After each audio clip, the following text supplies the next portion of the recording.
Hi there. For this video, I'm going to do something a little different. Something I haven't tried yet, which is reading of a book. I love reading books. I think it'd be cool. So, I have this book here. It's one of my favorite authors. And this book's called Think About These Things. Which things? Here are 27 things to think about. I'm going to pick one of them. And I'm going to start reading. Conformity and revolt. Let's think about that. Conformity and revolt. What is this? I'm going to read this for you guys. And tell me what you think. Your comments below.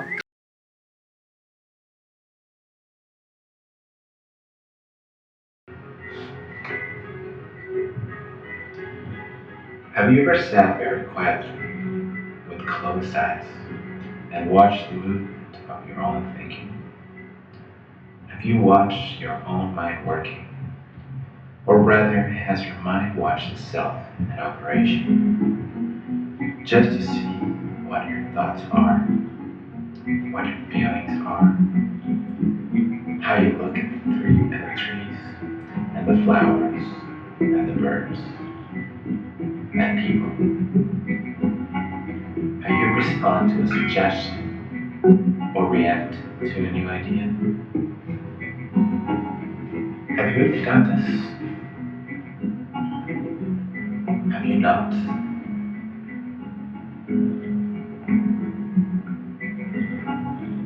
You are missing a great deal.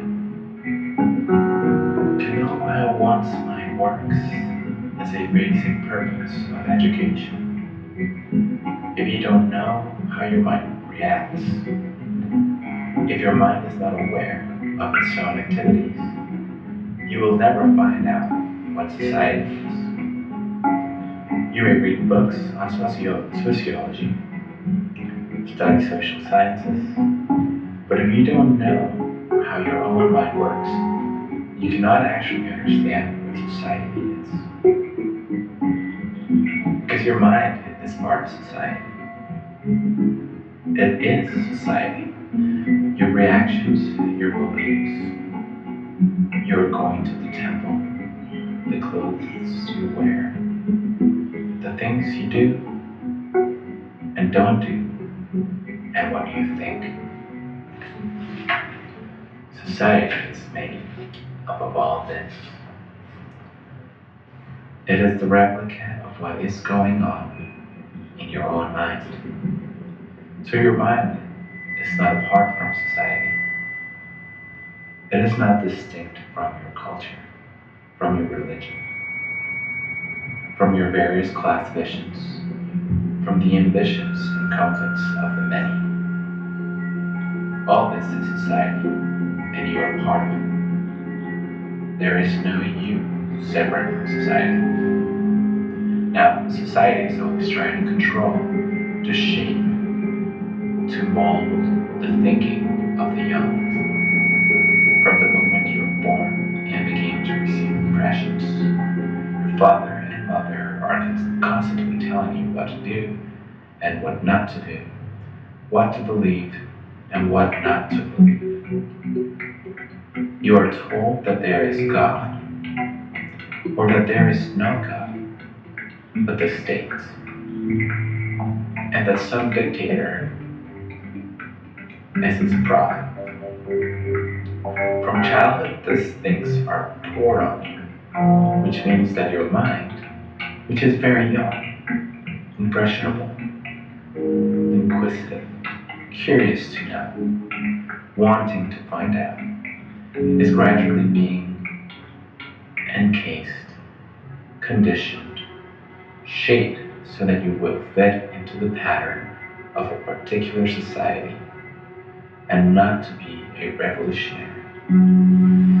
Since the habit of pattern thinking has already been established in you, even if you do revolt, it is within the pattern. It is like prisoners revolting in order to have better food, more conveniences, but always within the prison. When you seek God or try to find out what is right government, it is always within the pattern of society which says, this is true and that is false, this is good and that is bad, this is the right leader and these are the saints. So you revolt, like the so-called revolution brought about by ambitious or very clever people, is always limited by the past. That is not a revolt, that is not revolution. It is merely heightened activity, a more valiant struggle within the pattern. Real revolt, true revolution, is to break away from the pattern and to inquire outside of it. You see, all reformers, it does not matter who they are merely concerned with bettering the conditions within the prison. They never tell you not to conform. They never say, break through the walls of tradition and authority. Shake off the conditioning that holds the mind. And that is real education. Not merely to require you to pass examinations for which you have crammed up, or to write out something which you have learned by heart, but to help you see the walls of this prison through which the mind is held. Society influences all of us. It constantly shapes our thinking. And this pressure of society from the outside is gradually translated as the inner. But however deeply it penetrates, it is still from the outside. And there is not such thing as the inner as long as you do not break through this conditioning. You must know what you are thinking, and whether you are thinking as a Hindu, a Muslim, or a Christian. That is, in terms of the religion you happen to belong to. You must be conscious of what you believe or do not believe. All this is the pattern of society, and unless you are aware of the pattern and break away from it, you are still a prisoner,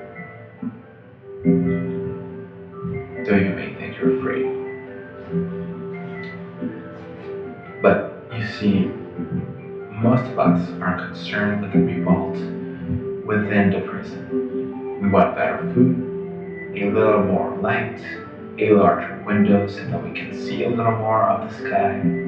We are concerned with whether the outcasts should enter the temple or not. We want to break down this particular castle, and in very breaking down of one castle, we create another, a superior castle.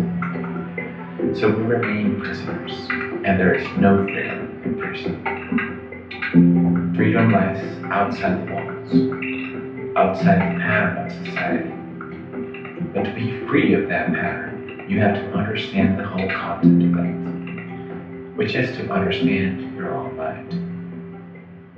It is the mind that has created the present civilization, this tradition-bound culture or society, and without understanding your own mind, merely to revolt as a communist, a socialist, this or that, has very little meaning.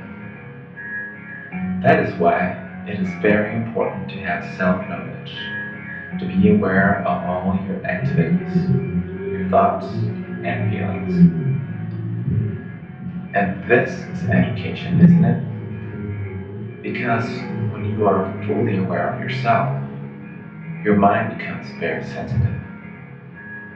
very alert. You try this, not someday in the faraway future, but tomorrow or this afternoon. If there's not too many people in the room, if your home is crowded, then go away by yourself, sit under a tree or on the riverbank, and quietly observe how your mind works. Don't correct it. Don't say, this is right, that is wrong. But just watch as you should, as you would watch a film. The actors and actresses are taking part, but you're only watching. In the same way, watch how your mind works. It is really very interesting, far more interesting than any film, because your mind is the residue of the whole world, and in it contains all that human beings have experienced. Do you understand? Your mind is humanity, and when you perceive this, you will have immense compassion. Out of this understanding comes great love, and then you will know when you see lovely things, you will know what beauty is.